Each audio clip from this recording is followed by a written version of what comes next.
지금까지 부처님이 4대 성지를 얘기할 때가 있고 조금 더 확장을 하면 8대 성지라고 할 때가 있는데, 부처님 4대 성지라고 할 때는 제일 먼저 태어난 룸빈이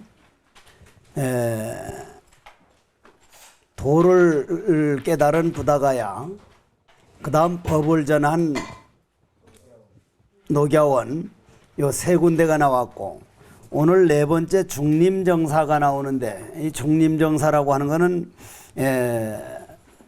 대나무 죽자입니다. 대나무 죽자. 지금 요 석종사도 옛날에는 죽장사라고 할 때가 있었습니다. 대나무 죽자를 써서. 그래서 지금 오화강 옆에 보면은 검은 대나무 보고 오죽이라 그러죠. 오죽. 그 새 중에 가장 그 출중한 새가 봉황새라 그러는데, 봉황새는 오동나무가 아니면은 결코 앉지를 않고, 죽실 대나무 열매가 아니면 먹지를 않는다 그럽니다. 근데 대나무는 몇 년에 한 번 열매를 맺어요. 60년 만에 한 번이었습니다. 60년 만에 한 번 딱 대나무 열매가 열리고 나면 싹 다 죽어버립니다. 전체가. 죽고는 뒤태 새로 뿌리에서, 뿌리는 죽지를 않으니까 60년 만에 대나무 열매가 열리면 대나무는 죽어버리거든요. 근데 여기는 대나무가 이제 그 겨울만 되면은 이제 추워가지고 죽었다가 또 봄에는 또 나오고 해가지고 이제 자기 나름대로는 적응하느라고 지금 아주 이제 애를 먹는 중인데, 인도는 가보면 대나무가 어떻습니까? 인도. 우리나라나 일본이나 중국은 가보면 대나무가 하나로 쭉쭉 자라죠. 중국은 무더기 점점 인도는 이렇게 무더기 올라가는데 쭉쭉 자라는 게 아니라 대나무에 가시가 납니다. 가시가. 그래도 대나무 워낙 이제 더운 지방이라 8대 성지를 말할 때 중림정사가 들어가는데, 8대 성지 중에 하나인 중림정사에 대해서 오늘 이제 배우겠습니다. 한번 144쪽 같이 읽어보겠습니다. 완전한 깨달음을 성취하시거든 가장 먼저 이 도시로 돌아와 주십시오. 가장 먼저 저를 깨우쳐 주십시오. 마갈따국이 빈비사라 왕과 약속을 지키기 위해 부처님은 라자가하라 돌아왔다. 산마르를 넘은 부처님과 제자들은 서남쪽 교회의 평화롭고 한적한 락데와나 숲의 사당에 머물렀다. 앙가와 마갈따국 백성들이 성소인 그곳에는 종파와 상관없이 수행자들이 머물 수 있도록 편의가 제공되고 있었다. 사가족이 성자가 우루알라 까사빠와 함께 왔다는 소식은 순식간에 라자가에 퍼졌다. 정말로 고우타마가 위대한 삼약삼부타가 되어 라자가를 찾아주셨구나. 부처님이 되신 고우타마를 만나게 되다니 참으로 행복하구나. 여기까지. 지금 우리가 여러분들이 가장 하고 싶은 거는 아들, 딸 취직. 여러분들 자신이 뭔가 취직, 직장 이런 걸 찾는데, 옛날에는 왕부터가 어떻게 하면 부처님을 만나서 내 마음 깨닫는 법, 내가 내 마음 길들이는 법, 이게 치상 과제였습니다. 이게 여러분들하고 내하고 같은 땅 위에 같이 살고 있지만, 저는 오로지 어떻게 하면 내 마음 깨닫는 이 법 잃지 않고 이걸 신도들이나 모든 중생들에게 알리려고 이렇게 쫓아다니는 편이고, 오늘도 아까 내가 금방 오면서 혼자 어느 자식 새끼 하나 없는데 바쁘기는 지기랄 엄청 바쁘게 쫓아다니네. 응? 그런데 그게 뭐야? 자기가 좋아서 하는 거지. 자기가 좋아서. 어떤 사람이 학교에 떡 갔는데 공부를 워낙 못해가지고 유급되게 됐어. 유급 알죠? 유급되는 거. 근데 가가 집에 와가지고 어머니 보고 하는 말이, 엄마 왜? 제가 우리 학교에서 너무너무 인기가 좋은가 봐요. 왜? 1년 더 있어 달래요. 엄마는 뭣도 모르고, 야 그건 참 좋은 거다. 그거는 좋은 게 아니거든. 이 당시 부처님께서는 성인들이 그 당시에, 부처님이 지금부터 한 올해가 2559년이라 그러죠. 부처님 오신 날 그건 정확하게 맞는 말은 아니거든요. 왜냐하면은 왜 그래요? 한번 봅시다. 2559년이라는 게 부처님 몇 년 사셨어요? 80년 사셨죠? 2559년. 이건 부처님 돌아가신 해부터 날짜를 계산한 거예요. 부처님 돌아가신 해부터. 그러면 거기에서 80년을 더 와야 오신 날이에요. 그럼 얼마요? 9, 3, 6, 2639년인 거라. 그럼 부처님께서 이 세상에 오신 거는 불기는 2639년이고 불멸, 부처님이 돌아가신 열반에 드신 이것이 2559년인 거예요. 그런데 여기서 문제가 왜 저런 일이 생기냐면 우리나라는 나는 이력서라든지 이런 걸 딱 쓸 때 만이라는데 나는 내 나이를 안 써요. 만이라는 거. 만이라는 게 뭐요? 태어나서 1년 있어야 돼. 1년 줄어들어야죠. 그러니까 우리나라는 어머니 태 속에 딱 들어가면 그걸 생명으로 봐서 어머니 뱃속에서 1년 10달 살았으니까 나오면 1살인데 저 서양 저 웃기는 사람들은 어머니 뱃속에 있는 애를 안 하고 딱 태어난 날부터 그때부터 생명으로 하니까 우리보다 1살이 적어. 그거 아주 돌상놈이 법이라. 그게 아주. 근데 이것도 마찬가지로 부처님 불기는 2639년인데 그 당시 공자 또는 마하비라 또는 지금 이 지구가 생긴 이후에 가장 성인이 많이 왔다 그래. 성인들이. 지금 만일에 성인들이 그렇게 많이 오면은 말 안 들어줍니다. 저처럼 이렇게 온갖 그냥 그 시시껄렁한 얘기를 하면서 사람들이 좀 들을만하게 얘기를 하면 듣지만은 달마대사나 이런 분들처럼 딱딱하게 할 말만 모른다. 공덕 없다. 듣기 싫으면 가라. 안 와요. 안 와. 안 옵니다. 오히려 그런 말 잘못하면 전부 저 따윈 게 있어. 사람들로 하여금 죄를 짓게 하기 때문에 성인들이 안 와요. 그러나 그 당시에는 왕부터가 약간 빈비사라 왕이죠. 오로지 깨닫거들란 날 제일 먼저 찾아와 가지고 나를 좀 제도해 달라고. 왕이 되었는데도 오직 그 생각밖에 없는 거예요. 언제면 부처님이 와서 내가 누구인가? 저녁에 깜깜할 때는 이 생각하는 놈이 도대체 어디를 갔으며 죽으면 어디로 가며 나는 어디에서 왔을까? 그것이 오직 지상 과제였던 거예요. 그러면 성인들이 이런 사람들을 찾아다닐 밖에 그 뭐 다른 일이 할 일이 없다 이 말이요. 그래서 이제 너희들은 길을 떠나라 해놓고 부처님도 같이 이 왕사성으로 온 겁니다. 왕사성으로. 그래서 이제 밑에서부터 144쪽 밑에서 세 번째 줄 빈비사라 왕은 대신과 호병을 거느리고 랏이와나로 향했다. 수많은 바라문과 백성들이 그 뒤를 따랐다. 사당 입구에 도착해 술에서 내린 왕은 왕관, 일산, 부채, 보검, 황금신 등 권위를 상징하는 것들을 모두 떨치고 맨발로 걸어 들어갔다. 그는 부처님 앞에 다가가 발날에 머리를 조아리. 그런데 결국은 뭐가 되는 거예요? 그러한 삼가섭이 부처님 제자가 돼가지고 왕사성으로 왔다니까 백성들이 도대체 나이로 따지면은 부처님은 지금 30대고 삼가섭 그런 분들은 80, 90 이런 허연 노인들이고 그런 분들이 부처님 뒤에 합장하고 그래 온다니까 정말 구경거리였을 거예요. 구경거리. 그래가지고는 왕도 그렇게 이제 지금 몰려와가지고 이제 그 당시에 이제 저 젊은 사문이 정말 저 가섭 이제 저 우르벨라 가섭 밑에서 수행한다는 것인가? 우르벨라 가섭바가 저 젊은 사문 밑에서 수행하는 것인가? 누가 스승이냐는 거예요. 도대체 누가 스승인 것 같으냐 이 말이라. 지난번 종정 스님은 저 법전 스님이 나이 많은 상자를 하나 둬서 원광 스님은 법전 스님은 조그만하잖아. 조그만하고 원광 스님은 허연히 하니까 오면은 어느 분이 종정 스님이 몰라서 이제 이쪽 상자한테 절하면 이 상자는 다 받아놓고는 저쪽으로 먼저 하시죠. 지가 다 받아놓고 성철 큰 스님 계실 때도 성철 큰 스님은 헌출하거든. 그랬는데도 그 상자가 이제 인물 잘생긴 사람이 있으면 나도 마찬가지요. 나는 보면 조그만하고 그런데 내 상자가 잘생긴 사람이 있으면 어느 게 해국 스님이지? 나는 조그만 해놓으니까 저기서 일을 하다 보면은 이름만 듣고 온 사람이 작업복 입고 내가 일을 좋아하잖아. 일을 할 때 보면 정신없이 하거든. 날 보고 해국 큰 스님은 어디 계세요?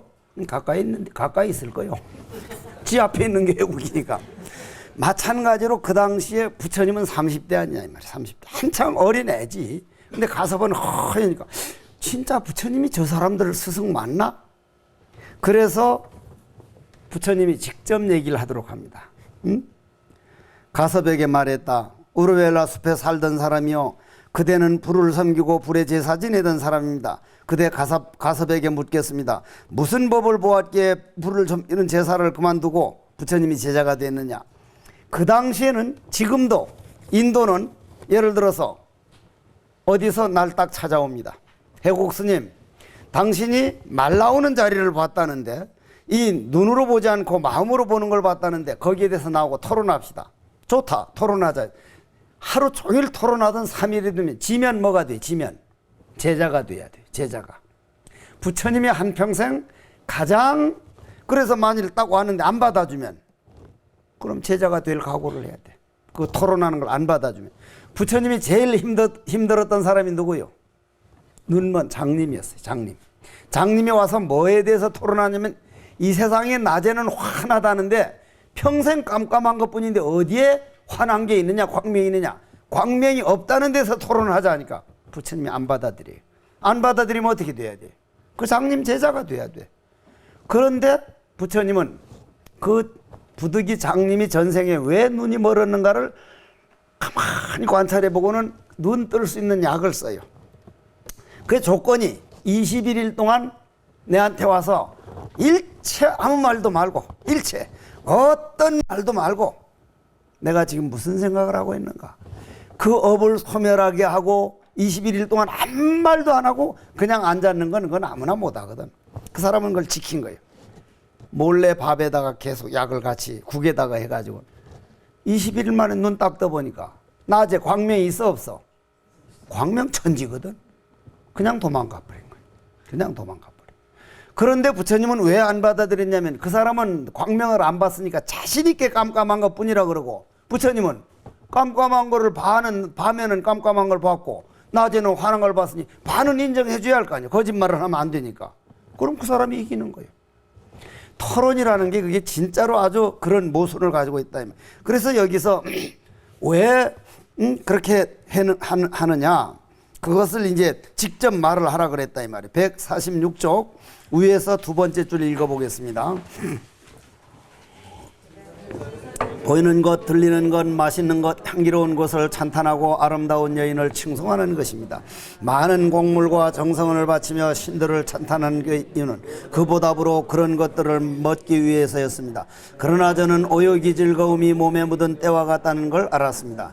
그런 감각적 기쁨이 부질없다는 걸 알았습니다. 그래서 저는 지금 크고 작은 제사 지내는 걸 좋아하지 않습니다. 자, 그러면 제가 지금까지 이 세상 와가지고 70이 다 되도록 살아온 게 가장 생각만 해도 입가에 미소가 빙긋이 떠오를 때가 태백산 3년 동안 2년 7개월 동안 눕지 않고 생식하면서, 그때는 죽을 지경이었거든요.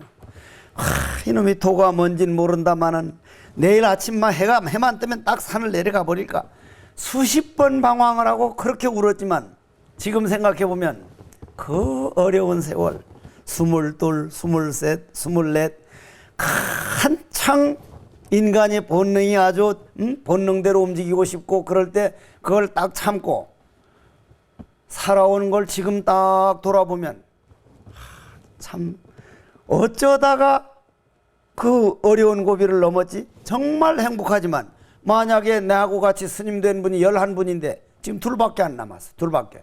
그 몇 년, 몇십 년 딱 이겨내고 나면 자다 일어나도 금생은 정말 점수, 인생 점수 많이 올렸다.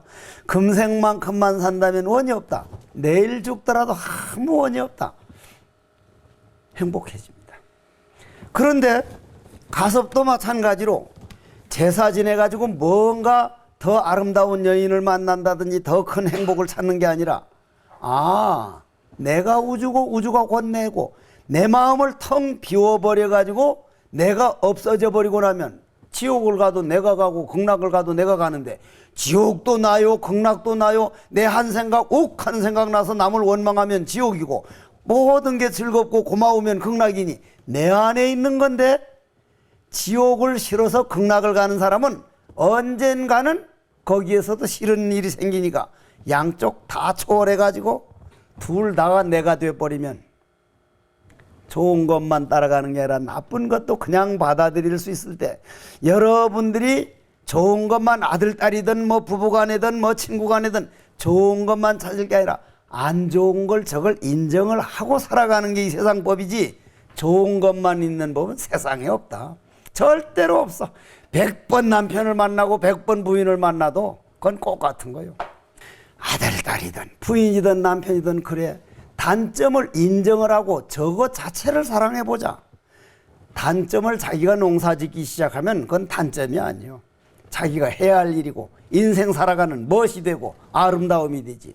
그러니 삶과 섭이 더 좋은 행복을 찾는 게 아니라 행복까지도 초월해가지고 행복과 불행이 둘이 아닌 면을 딱 봐버리면 그거를 봤길래 나는 당신 제자가 되었습니다. 그래서 두 번째 줄 더 넘어가가지고 부처님 열반은 고요합니다. 열반에는 욕심이 근거가 되는 몸도 없고 대상도 없습니다. 저는 오욕이 즐거움에 집착하지 않습니다. 다시 태어나 늙고 병들어 죽는 것을 걱정할 필요도 없습니다. 저는 모든 집착에서 벗어난 부처님이 가르침에서 만족을 찾았습니다. 열반으로 향한 길 외에 다른 법은 전혀 모릅니다. 열반을 알게 된 지금 제자의 마음은 크고 작은 제사를 즐거워하지 않습니다. 바로 이거요. 그러면은 여러분들이 알고 있는 여러분들 제사 지냈다고 하는 제자는 안 째요? 바깥째요? 안 째죠? 제사할 때 요 제자거든, 요 제자. 그런데 절에서 먹을 때 제 지낸다 할 때는 바깥째라, 바깥째. 예, 아예 이라. 이거 하고 이거 달라. 제사는 더 나은 걸 위해서, 조상이 뭔가 우리에게 주기 위해서, 이거는 열반. 우리 주에 있지 말고 당신도 부처가 되십시오. 나와 영가를 하나로 봐버리는 거예요. 세상 사람들은 얼마나 귀신을 무서워하는가 하면은 내가 제주도에 약천사란 절이 있어요. 약천사. 약천사에 내 은사 스님이, 내 스승님이 가셨다가 몸이 안 좋으시다 해서 남곡선원에서 쫓아갔거든. 가서 이제 몸이 좀 조금 나아져서 좀 주무시는 걸 보고 스승님도 과거에 연비를 해가지고 이 손가락을 다 불태울 때 화가 몸에 들어서 그 후유증으로 저렇게 힘들어 하시는가 보다 하면서 이래 놓고는 이제 밤 11시쯤 되는데 이제 남곡선원은 공동묘지를 지나가서 남곡선원이거든. 여기 가보신 분이 있나? 남곡선원은 그 공동묘지를 지나가지고 있거든요. 거기서 차를 몰고 가려는데 그 보살 둘이가 저희들은 스님 남곡선원에 가서 좀 하루째 자면 안 돼요. 갑시다 해서 뒤에 태워가지고 떡 가는데 그날이 안개가 자욱하고 비가 약간 오려고 하는데 공동묘지에 그날이 이제 달이 좀 있었어. 공동묘지 가보니까 묘 위에 하얀 귀신이 이렇게 서 있어. 그러니까 이제 보살들이 갑자기 염주를 꺼내더니 지장보살. 기도라는 그렇게 급할 때만 하는 게 아니거든요. 평상시에 자기 마음을 그런 일 당해도 까딱 안 하도록 마음을 본래 반석같이 만드는 게 기도지. 급할 때만 지장보살 하는데 내가 그쪽으로 이렇게 돌아가니까 여기를 잡고 잡아당기 스님 남구선 요쪽으로 아닌데 저 귀신 보고 가려고 아니 우리 내려놓고 스님만 와가지고 스님만 그건 귀신이 아니라 내 상자라. 내 상자예요.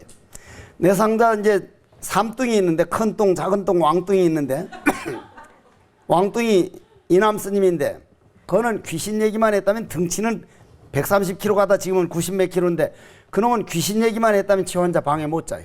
어떻게 등치만 컸지 겁이 많은지. 반대로 이놈은 안개가 자욱하고 비가 부슬하면 공동묘지 가서 허연 장삼 입고 있으면 영판 귀신이야 이건 영판 귀신. 그냥 거 앉아있어 공동묘지에서. 겁이라고는 요만큼도 없어. 사람마다 달라 그게. 사람마다. 나는 태백산 도소람 있을 때 밤을 그렇게 무서워했어. 밤. 깜깜하면 짐승들이 무섭고 하다가 내 일평생 좋으나 싫으나 밤은 반은 우리가 맞아들여야죠. 반. 이 밤을 무서워하면 내 인생은 반쪽밖에 안 된다는 생각이 버떡 들더라고. 이 밤을 지내보자. 일부러 무서운데 밤만 되면 딱 나와서 밤이요. 당신은 결코 무서울 게 없는데 왜 이리 무섭습니까? 당신은 내 영혼을 쉬게 하고 내 몸뚱이를 쉬게 해주려고 내 인생의 반은 밤인데 제가 밤을 이렇게 껴안도록 애써보겠습니다. 해서 일부러 밤을 지내보려고 했는데 밤이 훨씬 더 편안하더라고요. 지금 밤을 겁을 안 내거든. 노력해야 돼. 노력해야 돼. 그래 이제 저거는 귀신이 아니고 내 상자라도요. 우리 내려놓고 상자라 해도 말을 안 듣는 거예요. 귀신은 절대로 사람을 해치지 않습니다. 한국 사람이 유독 귀신을 겁을 내요. 그리고 텔레비전 저놈도 나쁜 놈이에요. 텔레비전에 귀신 나오는 것이 남자 귀신으로 나온 역사를 본 일이 없어. 꽁머리를 풀어 헤치고 하얀 옷 입은 여자 귀신으로 나오지 남자 귀신으로 나오는 거 보셨어? 안 나와요. 여자 귀신으로 나와. 여자 귀신으로. 응? 그러니까 귀신은 이걸 하나 들을 수 있습니까? 없습니까? 못 들어요. 그럼 돌멩이를 이렇게 때려도 그냥 지나가 버리니까 우리가 맞지를 안 해요. 귀신에게 홀림을 받는 건 내 정신을 놓쳐버리면 귀신이 그 자리에 들어와서 우리를 움직이려고 해서 그 귀신 기운에 그럴 리가 있습니까? 술 먹으면 술 기운이 우리를 움직여 안 움직여? 우리를 움직여. 우리 내 정신만 차려봐요. 귀신은 절대 우리를 해치지 못합니다. 귀신이 돌멩이 드는 건 내가 딱 한 번 봤어. 영화에 사랑과 영혼에 가스트에 딱 한 번 봤어. 어째 여인을 사랑하다 보니까 연습을 하더만 돌멩이 드는 연습을. 그러면 열반이라고 하는 거 여러분들 열반이라는 죽어버리는 게 아니라 내 남편 내 부인 저 단점 없으면 이 세상에 와주지도 않을 사람이다. 저것 자체를 인정하고 남편으로 알고 저 자체를 인정하고 부인이 되고 저 자체를 인정하고 내 아들 딸이 돼야 되지. 저거 없으면 내 주위에 있을 사람이 아니다. 부처님 세계 가버릴 사람이지. 그러한 마음을 딱 낼 때 내 마음은 편안해지면 편안하는 그것이 열반의 세계야. 내 안에 모든 감정의 세계를 벗어나서 미운 마음도 없어지고 원망하는 마음도 없어지고 고요하니.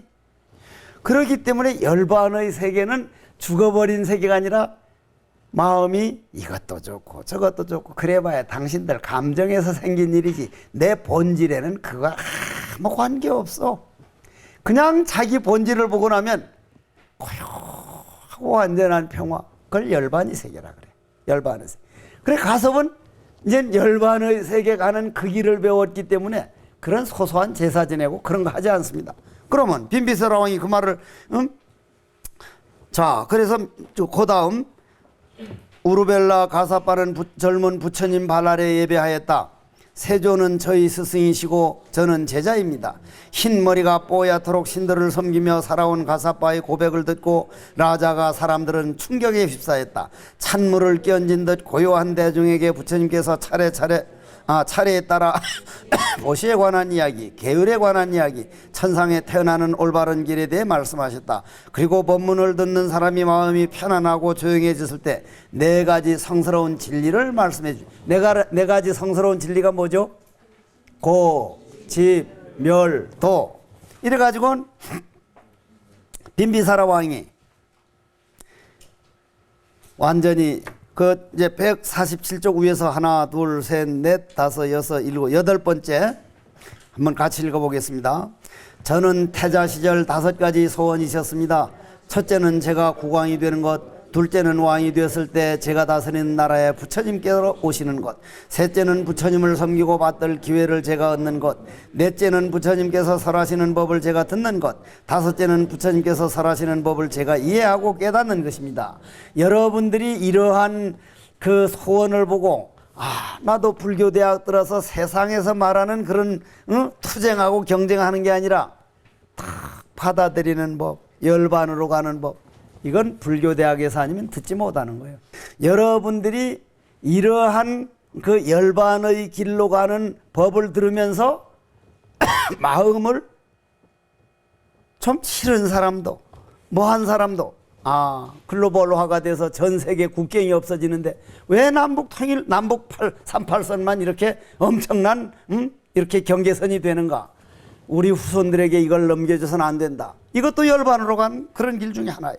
그래가지고 이제 빈비사라 왕이 내일 부처님과 그 가서 모든 제자들 1250명을 중림정 이제 왕사성으로 모셔서 공양을 올리겠습니다 해서 제일 처음 빈비사라 왕이 절이란 절은 하나도 없을 때 처음 절을 만들어서 바친 게 중림정사예요. 대나무 죽자 수풀림자. 지금도 가보면 대나무 숲이 그냥 많이 우거져 있거든.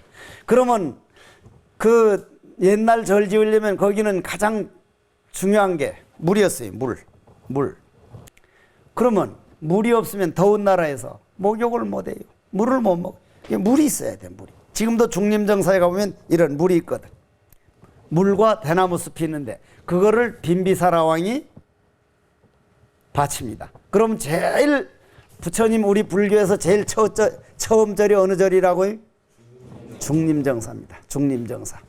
중림정사. 이래가지고는 149쪽 사리붓다와 마하모갈라나의 귀. 사리붓다는 사리불이죠. 마하모갈라는 목련이죠. 이 두 사람이 절집에 대단한 사람이었습니다. 아주 대단한 사람이었어요.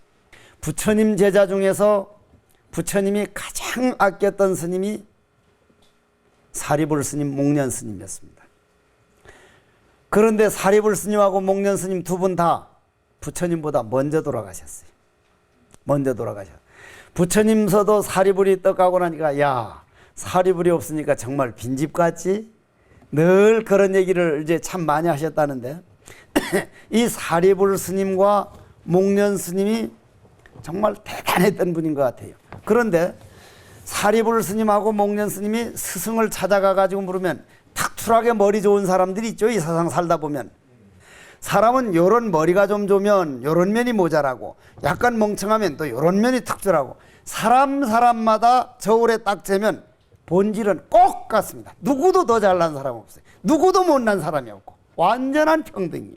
그걸 부처님은 유정무정이 개유불성이라 완전한 평등이다. 누가 잘난 사람 없고 못난 사람 없으면 부러울 사람이 하나도 없어요. 근데 여러분들은 부러운 사람이 있거든. 꼭 같습니다. 삼성의 이재용 씨 부러워 보이죠? 여러분들보다 잠자는 시간이 적습니다. 여러분들보다 더 신경 많이 씁니다. 여러분들보다 더 신경성이 더 많습니다. 옛날 이병철 회장님을 내가 만났는데 내가 처음 이런 삼성 이런 걸 할 때는 좀 잘 먹고 잘 쓰려고 했는데 너무 무리하다 보니 위를 3번인가 잘라냈대요. 우리보다 밥 3분의 1도 못 먹어요. 남는 게 과연 뭡니까? 참 뭐 똑같아요. 결코 남을 부러워할 것도 없고 남을 뭐 할 것도 없는데 이 사리불과 목련은 그걸 철저하게 알고 스승을 찾고 엄청 돌아다녔는데 자기 스승이 얼마 배우면 자기네보다 못하고 자기네 못하고 해서 나와서 두 분이 약속하기를 둘이 엄청 친했던가 봐. 사리불하고 목련이 야 누구든지 스승이 될 만한 사람이 있으면 만나가지고 꼭 서로 연락해서 같이 들어가기로 하자 했는데 사리불 스님이 하루는 딱 보니까 어떤 스님 한 분이 바루를 탁 들고 지나가는데 걸음걸이 보면 그 사람을 알 수가 있어요. 걸음걸이를 보면.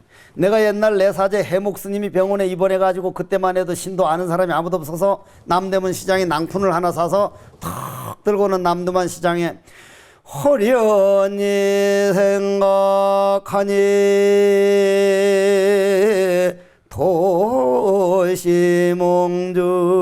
도시몽중이로다 하면서 연보를 쭉 하면서 지나가면 여기다 막 1,000원짜리를 놔줘. 물론 이제 놓는 거 안 놓는 거 살짝 보면서 이제 하는데 그런데 나를 안 보고 이래 보니까 돈을 놓으면서 뒤만 자꾸 살펴보는 거. 뒤 뭐 그러는 거에서 내가 이렇게 돌아봤더니 이게 가득 차가지고 돈이 바람에 휘떡휘떡 날라니까 그 돈 줍는 거지들이 한 13명이 쭉 일렬로 해서 나는 거지 대장이고 돈이 13명이 쭉 지나가는데 그게 아주 아름답다는 생각이 들어요. 나는 저 사람들한테 얻고 이 날라나는 건 거지들이 또 얻고 야 이거다. 그와 마찬가지로 탁발하는 스님 보면 제대로 산에서 고행하다 온 스님은 탁발하는 게 달라요.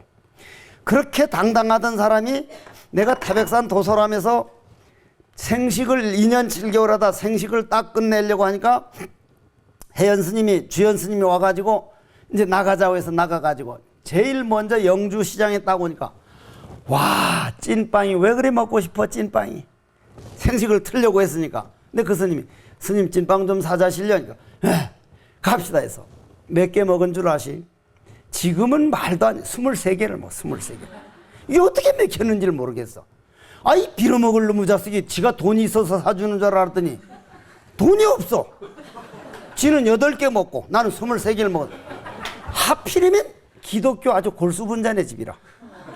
빵값이 둘까 다 합쳐도 반도 안 돼. 그래서 내가 다음에 분명히 갖다 안 된다는 거예요. 그 스님 보고 그러면 스님 여기 인질로 재패 있으라고 내가 탁발 좀 해가지고 오겠다고. 스님 아파서 치료비를 할 때는 당당하게 탁 낭푼을 해서도 당당하더니 빵 처먹어가지고 빵값 못 내가지고 한데 아이고 연불이 안 나와요. 고개를 푹 빌어먹을 새끼 그냥 괜히 와가지고 이렇게 고개를 숙여 있으니까 머리는 이만큼 길 때고 수염도 이만큼 길 때고 이거 웃자면 좋나 이게 빵을 어느 정도 뭐. 근데 어떤 거사님이 저 나이 또래 든거는 거사님이 나이 좀 든 스님이 탁 합장하면서 저 사람 놓치면 나는 오늘 탁발도 안 되고 죽는 거. 고개도 못 숙이고 거사님 돈 얼마만 좀 빌려줄 수 있냐니까. 왜 그러냐 이래. 빵을 너무 많이 먹어서 말이 안 나오네. 말이 안 나. 아니 무슨 말? 내 태백산 도솔함. 아유 도솔 스님 아니냐고. 그럼 내가 말 많이 들었다면서 되게 신심 있는 신도라. 빵집에 갔더니 그 마을에 유지라. 이 사람아, 이 수행하던 스님이 와서 빵 좀 먹은 거 그거 하나 공양을 못 하냐고. 자네 얼마를 23개. 아이 이거 창피. 웃지. 아이고 그때 당해봐. 얼굴을 못 드는 거야. 얼굴을 못 들어. 그 양반이 딱 내주는 거야. 그 양반이 딱 내주더니 그 다음부터 인연이 돼가지고 하루는 내가 봉암사에 있는데 어떤 보사님이 와가지고 자기 시어머니가 돌아가신데 꼭 스님 보고 49조 법문 해달라 했더니 그날 내가 다른데 법문하기로 약속한 날에 그날은 도저히 안 됩니다 했는데 그 뒷날 그 거사님이 왔어. 빵 내준 거사님. 딱 보니 그 거사님이라. 몇십 년이 지났지. 아니 그 거사님 또 만나려고 내가 얼마나 했는데 그 몇십 년 만에 처음 만나는 거예요. 그 사람 부인이었어. 어제 왔던 보살이. 딱 와서 스님 저희 어머님이 유언을 하고 가셔가지고 또 네 갈게요. 아유 네 갈게요.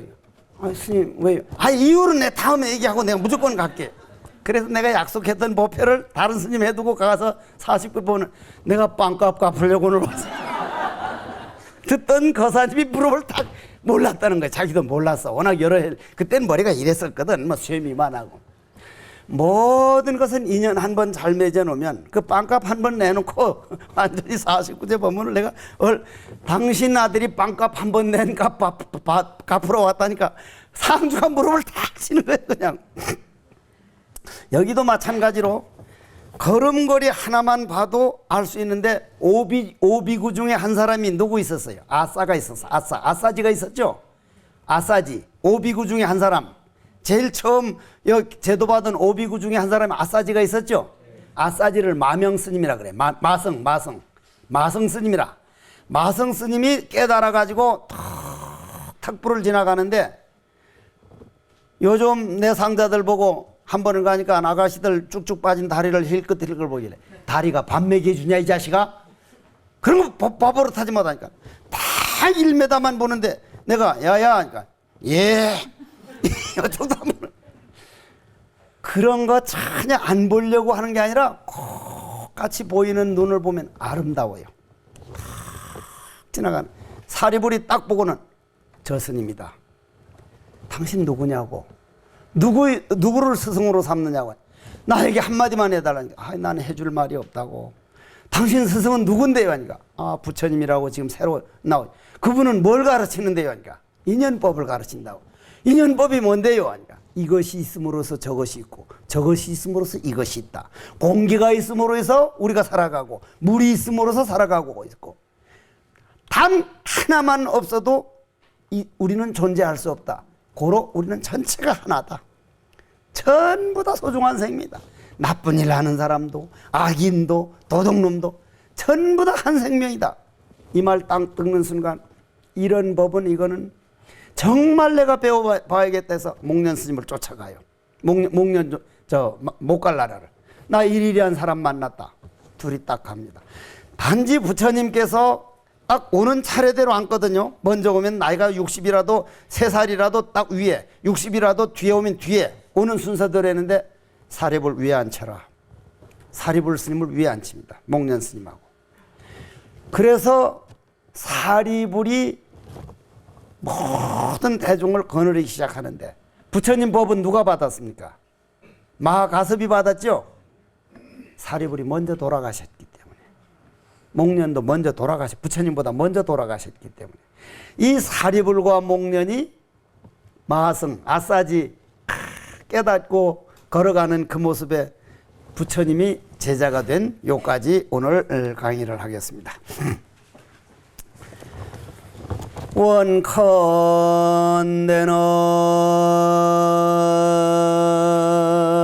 원컨대는 이번 문들은 공덕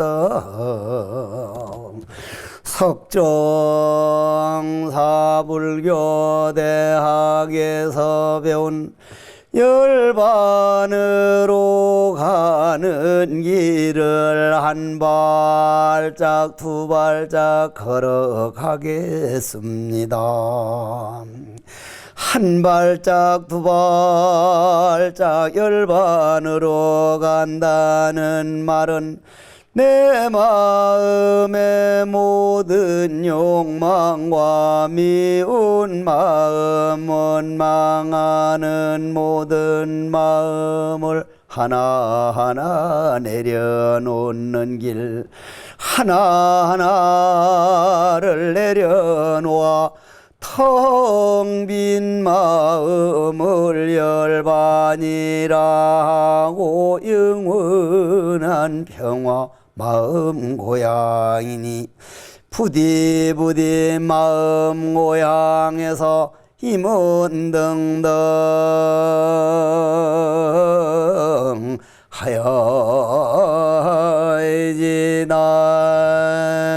하여지나